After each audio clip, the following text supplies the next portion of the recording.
ሰላም ጤና ይስጥልኝ የተከበራችሁ የኢቫንጀሊካል ቴሌቪዥን ተመልካቾቻችን፣ ይህ በየሳምንቱ ወደ እናንተ የሚደርሰው የትጉሃን እጆች የተሰኘው ፕሮግራማችን ነው። ታዲያ በዚህ ፕሮግራማችን ወንጌል አማኞችን የምናቀርብበት ከነርሱ ደግሞ ልምድን የምንቀስምበት እንዲሁም ደግሞ የምንበረታታበት እርስ በርስ ደግሞ የምንገበያየበት ፕሮግራማችን እንደሆነ ይታወቃልና እናንተም ደግሞ በየቤታችሁ ሆናችሁ እንግዲህ ሐሳብ ኮሜንት እየሰጣችሁን እንደሆነ ይታወቃል። በዚህም ደግሞ እያንዳንዳችሁን እጅግ አድርገን እናመሰግናለን። ተባረኩ ማለት እንፈልጋለን። ዛሬ ደግሞ መስቀል ፍራውል አካባቢ በሚገኘው ዜድ የመኪና መሸጫ እንገኛለን ማለት ነው። ደግሞ ከአንድ ወንድማችን ጋር ወጣት ስራ ፈጣሪ ነው፣ እንዲሁም ደግሞ በመንፈሳዊ ሕይወቱ የተመሰከረለት እጅግ ጎበዝ ታታሪ ወንጌል አማኝ ነው። ከእርሱ ጋር ደግሞ ቆይታ የምናደርግ ነው የሚሆነው።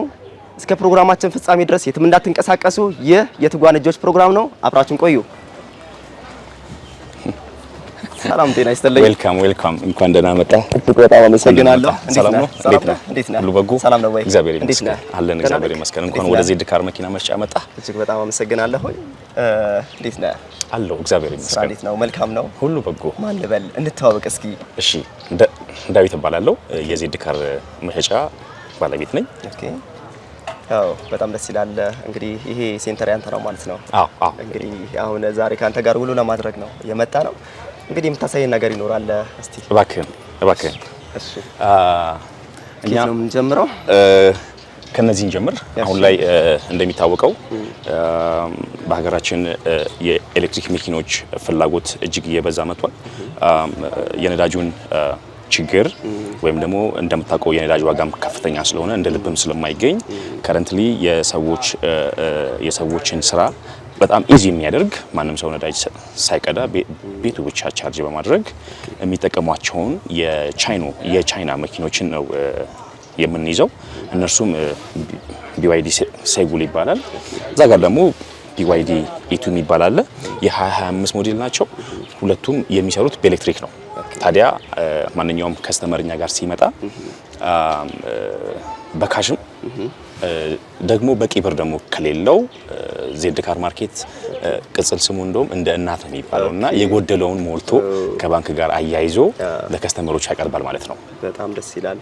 እንግዲህ ብዙ መኪኖችን ነው የምመለከተው። በጣም ደግሞ ያማምራሉ፣ ቆንጆ ናቸው። እስቲ ደግሞ ውስጥም ደግሞ ገብተን እያንዳንዱ መኪና እናያለን። የሽያጩንም ሁኔታ እንደዚሁም ደግሞ መንፈሳዊ አንድምታውንም ደግሞ ጥቂት ቆይታ ካንተ ጋር የምናደርግ ነው የሚሆነው። እስቲ ውስጥ እንግባ። እሺ።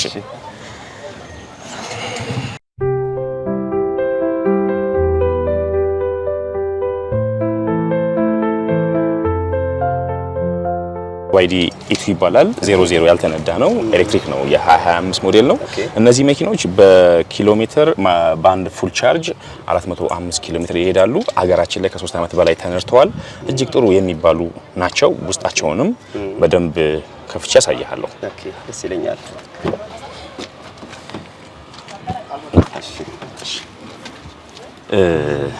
እንደው ገብተን ውስጥ እንግባ ይችላል። እሺ፣ እንግዲህ እስቲ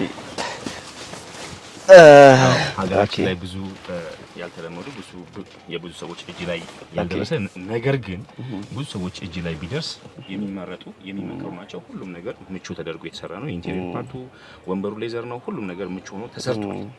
ሰው ይሄንን መኪና ሰዎች ገዝተው ቢጠቀሙት እኛ እንመክራለን። ኦኬ፣ በጣም ያምራል። በእርግጥም ሲታይም ምቾትም አለው። እንግዲህ እየነዳው ቤት በኋላ ይዞ ይላል።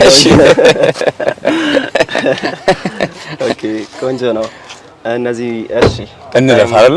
ቀጣይ እንለፍ ና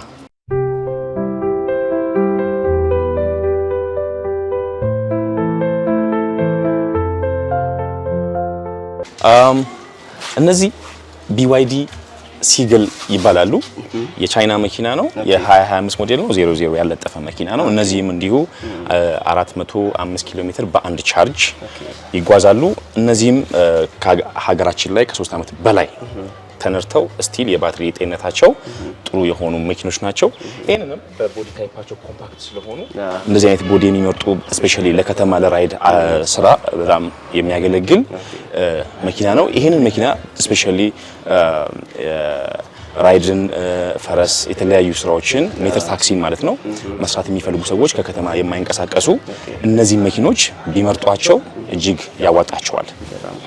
እነዚህ መኪኖች ታዲያ ከስተመሮች እኛ ጋር ሲመጡ ቅድም እንዳልኩ መግቢያ ላይ እንዳልኩ በቂ ካሽ ካላቸው በቂ ካሻቸውን ከፍለው ይወስዳሉ። ነገር ግን በቂ ካሽ ባይኖራቸው እኛው ከማይክሮ ፋይናንስ ጋር አገናኝተናቸው በእነዚህ መኪኖች እስከ 1,500,000 ብር ድረስ ባንክ ወይም ደግሞ ንስር ማይክሮ ፋይናንስ አመቻችተን እንሰጣቸዋለን ማለት ነው።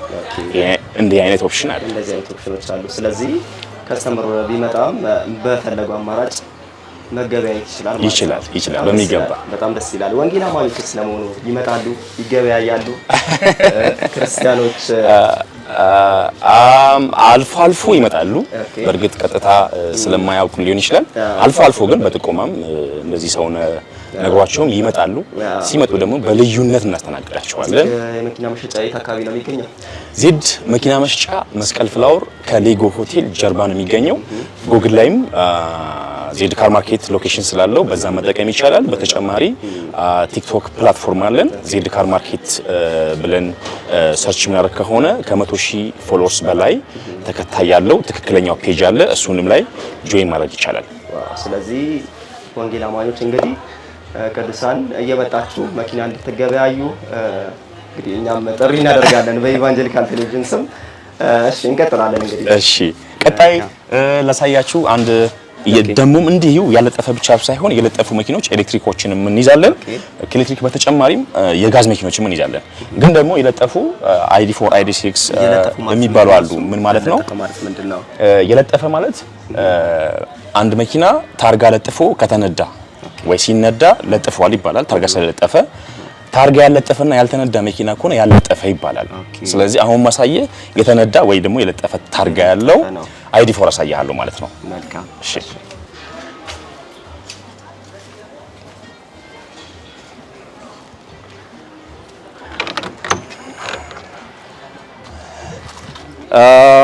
ይሄ የምታየው ID4 ቮልክስዋገን ID4 ይባላል። የለጠፈ ነው። እነዚህ አይነት መኪኖችንም እንይዛለን። ኦልሶ ልክ እንደዚሁ ደግሞ ቅድም እንደነገርኩ የባንክ አማራጭ አለ እንዳልኩ። አሁን የነዚህ መኪኖች ዋጋ ከ6 ሚሊዮን ብር በላይ ነው። ነገር ግን ግማሹን ያህል እንደዚሁ ዜድ ካር ማርኬት ግማሹን ያህል በማይክሮ ፋይናንስ አመቻችቶ ለከስተመሩ ያቀርባል ማለት ነው። ዋው በጣም ደስ ይላል። ቆንጆ ነው። እንግዲህ ያና ጥሩ ቆይታ እያደረግን እንደሆነ ተስፋ አደርጋለሁ። ውድ ኢቫንጀሊካል ቴሌቪዥን ተመልካቾቻችን እንግዲህ ይህ በየሳምንቱ ወደ እናንተ የሚቀርበው የትጉሃን እጆች የተሰኘው ፕሮግራማችን ነው። ታዲያ በዚህ ፕሮግራማችን ወንጌል አማኞችን የምናቀርብበት፣ የምንበረታታበት፣ እርስ በርስ ደግሞ የምንገበያይበት፣ ልምድ ደግሞ የምንቀሳሰምበት እንግዲህ ፕሮግራማችን ነው። እናንተም ደግሞ ቆንጆ ቆይታ እያደረጋችሁ እንደሆነ ተስፋ እናደርጋለን። እንግዲህ ከወንድሜ ዳዊት ጋር ያለኝን ቆይታ እንግዲህ ዛሬ በዚህ አይነት መልኩ እያሳለፍን የምንገኘው እንዴት ነው ውሎ፣ የገበያው ሁኔታስ፣ እንዲሁም ደግሞ መኪኖችንስ ደግሞ እያየን ነው። እንግዲህ እኔም አንድ መኪና ልገዛ ነው። እንግዲህ በጣም ቆንጆ ቆይታ እያደረግን ነው የምንገኘው። እንግዲህ እንቀጥላለን። እሺ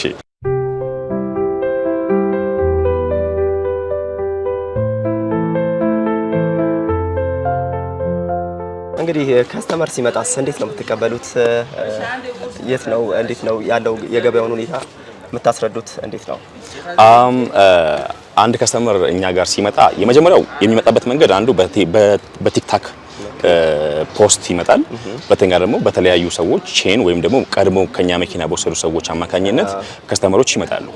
ከስተመሮች ሲመጡ የመጀመሪያ የምናደርገው ያሉንን መኪኖች ለከስተመሩ እንደ ፍላጎቱ በደንብ በማሳየት በማስረዳት በግልጽ ማለት ነው በማስረዳት ምናልባት ወደ መስማማቱ የምንሄድ ከሆነ ወደ ቢሮ እናስገባውና ቢሮ አግሪመንት እንፈጽማለን ማለት ነው። መልካም። እንደው እስቲ ዴቭ ክርስትናና መንፈሳዊ ሕይወት እንዴት ይሄዳል?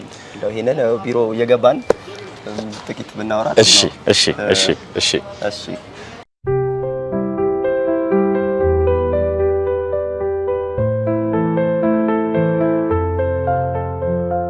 እሺ ስራና ክርስትና ለመሆኑ እንዴት ይሄዳል?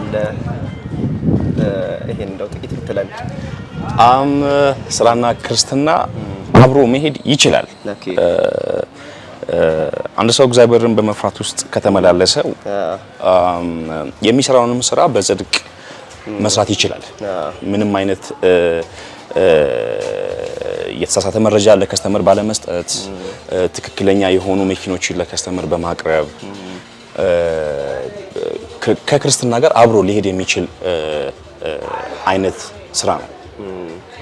እንደው ከዚህ ጋር ስራ ላይ በተለይ በጣም ቻሌንጅ ያደርጋል። በተለይ የኛ ገበያ ይታወቃልና ተዋሽቶ ነው የሚሸጠው፣ ተዋሽቶ ነው የሚገባውም፣ ተዋሽቶ ነው ደግሞ እያንዳንዱ ነገር የሚደረገውና ከዚህ አንፃር ትንሽ ለወንጌል አማኝ ይፈትናል ይባላል እና አንተስ እንዴት ነው ብርሃንህን እያበራህ ያለው ከዚህ አንፃር?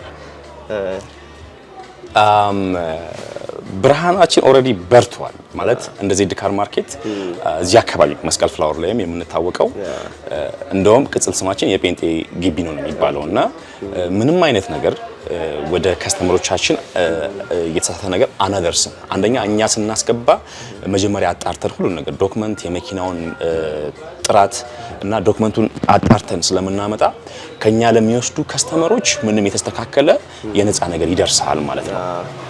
አዎ እውነት ነው። በጣም ደስ ይላል። ስለዚህ ብርሃናችሁ የበራ ነው ማለት ነው። የበራ ነው ኦልሬዲ። በጣም ደስ ይላል። እንግባና እስቲ። እሺ እንግዲህ እዚህ ነው ማለት ነው የሚገበያዩት። አዎ እዚህ ካስተናገድን በኋላ የኤሌክትሮን ለከስተመሩ ብዙ መረጃ ከነገርነው በኋላ ሲስማማ ወደ ቢሮአችን ይገባል ማለት ነው። ይሄ የትኛው ቢሮአችን ነው? ውል እናስርበት ነው። እኛ ዋናው ኦፊሳችን ነው።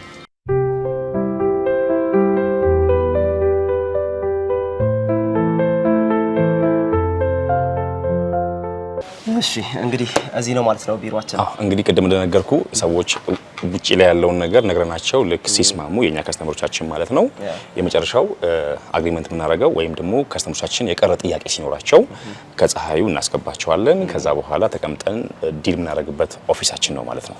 እባክህ እሺ አረፍ በል። እሺ ቴንክ ዩ።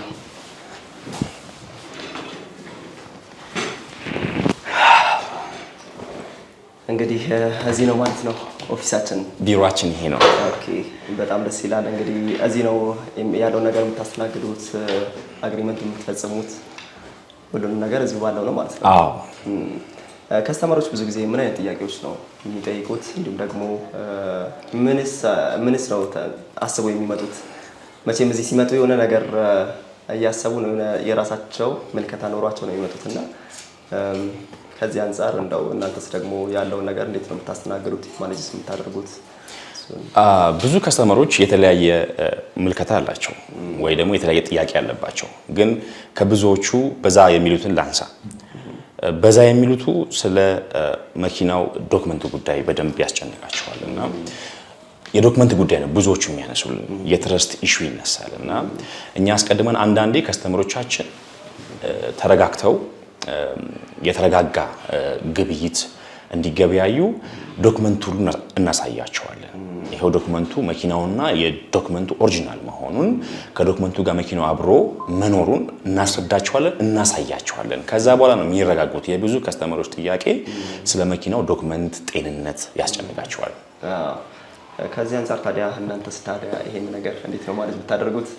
እኛ ቀድመን ይሄንን ስለምንረዳ ቅድም እንዳልኩ መጀመሪያ እኛ መኪናውን ስንገዛው የዶክመንትን ኢሹ አጽድተን ወይ አስተካክለን ነው ወደኛ የምናመጣው። ስለዚህ እኛ ጋር የትኛውም ከስተመር ሲመጣ በዶክመንት ኢቭን በሌላ ጉዳይም አይቸገርም ማለት ነው።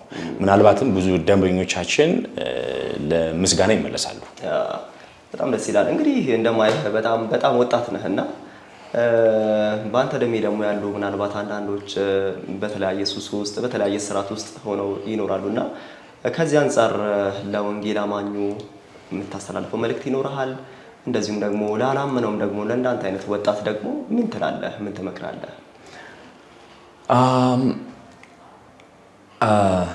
የመጀመሪያው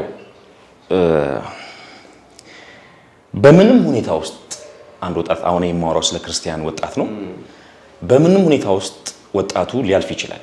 በከፍታም በዝቅታም በስኬትም ባለመሳካትም በምንም ሁኔታ ውስጥ ቢያልፍ ከእግዚአብሔር ጋር አብሮ መሆን አለበት። ከእግዚአብሔር ህልውና ውስጥ መውጣት የለበትም። ምንም ሊፈጠር ይችላል እና እግዚአብሔር የተናገረውን ወይም ደግሞ ለልጆቹ ያሰበውን ስለሚፈጽም፣ ስለዚህ እኔ ለወጣቱ የምመክረው የመጀመሪያው ከእግዚአብሔር ጋር መሆን፣ ሁለተኛ ባለው ነገር ይነሳ ነው። እጁ ላይ ባለው፣ አካባቢ ላይ ባለው፣ በሙያው ይትጋ፣ ይስራ። እግዚአብሔር ያንኑ ጅማሬውን ይባርካል። ስለዚህ ይህ ወጣት ባለው ስፍራ ባለበት አካባቢ ነገር ግን ባለው ሙያ ቢነሳ እግዚአብሔርም የእጆቹን ስራ ይባርካል ብዬ አምናለሁ። በጣም መልካም። እንግዲህ አንተ ስለመሆኑ እግዚአብሔር ከየት ነው ያስጀመረ? እግዚአብሔር ዳዊትን ከበግ እረኝነት ጠራው ለእስራኤል ንጉሥ ሊያደርገውና ትንሽ ከተማ ከምትባል ባቱ ወይም ዝዋይ ከምትባል ከተማ ነው እግዚአብሔር ያስነሳኝና የመረጠኝ። ከማይመች ሁኔታ ከማይመች ሰፈር አካባቢ ነው፣ ግን እግዚአብሔር ተናግሮ ያመጣኝ ወጣት ነኝና ይሄ ታች ማለት ትንንሽ ስራዎችንም የሚባሉ ወይም ደግሞ ትልልቅ ገቢ ላያመጡ የሚችሉ ስራዎችንም ብዙ ስራዎችን ሰርቼ አልፌያለሁ። በዚህ ሁኔታ ውስጥ ነው ታዲያ እግዚአብሔር ቅድም እንዳልኩ የእጆችን ስራ ይባርካል ስልህ ከታች ተነስተ እግዚአብሔር ወደ ተናገረ ቦታ የሚያደርስ ስትጀምር ነው።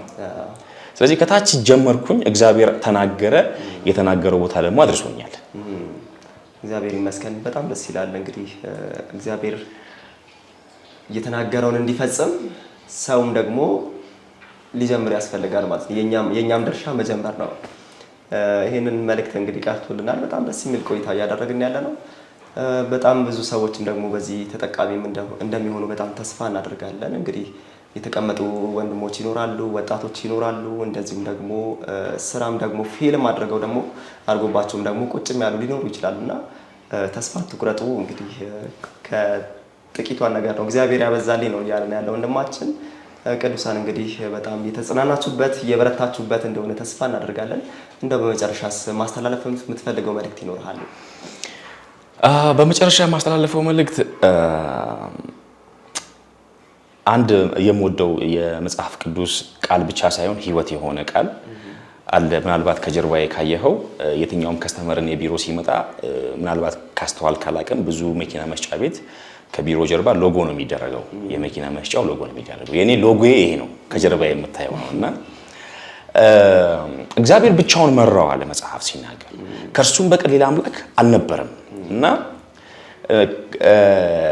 እኔ የመጨረሻ መልእክቴ ወይም ደግሞ ልል የወደድኩት በመጀመሪያም ከእግዚአብሔር ጋር የነበሩ ሰዎች ወይ እግዚአብሔር የረዳቸው ሰዎች ከነርሱ በቀር ከእግዚአብሔር በቀር ማንም እንደሌላቸው ማወቅ አለባቸው። እግዚአብሔርን ብቻውን ከተከተሉት፣ ብቻውን ከታመኑት እግዚአብሔር ሁሉን ቻይ ነው። አሜን። ከእርሱ በቀር ማንም ደግሞ የለም። ስለዚህ ሁሉን ወደሚችለው አምላክ፣ ሁሉን ማድረግ ወደሚችለው አምላክ ወጣቱ ይጠጋ። እግዚአብሔር ቸር ነው። አሜን። እና ይህ ቃል ዘዳግም 32 ላይ ያለው ቃል እግዚአብሔር ብቻውን መራው ከእርሱም በቀር ሌላ አምላክ አልነበረም ስለሚል ልክ ያን እስራኤልን እንደዚሁ እንደመራው አሁን ደግሞ እኛን እንዲሁ ስለሚመራን መታመኛችንን አለኝታችንን እግዚአብሔርን እናድርገው። እግዚአብሔር አያሳፍርም። አሜን እላለሁ። ወጣቶች በርቱ፣ እግዚአብሔር ቸር ነው። አሜን። እንግዲህ የተከበራችሁ የኢቫንጀሊካል ቴሌቪዥን ተመልካቾቻችን ዛሬ የትጉሃን እጆች እንግዲህ በዚህ ባለው ሁኔታ እንዲህ ባለ መንገድ አሳልፈናል። ከወንድም ዳዊት ጋር ነበር ቆይታ ያደረግነው። ሳምንት ደግሞ በሌላ ፕሮግራም በሌላ ዝግጅት ከሌላ እንግዳ ጋር የምንቀርብ ይሆናል። እስከ ሳምንት ድረስ መልካም የበረከት ሳምንት ይሁንላችሁ። ተባረኩ።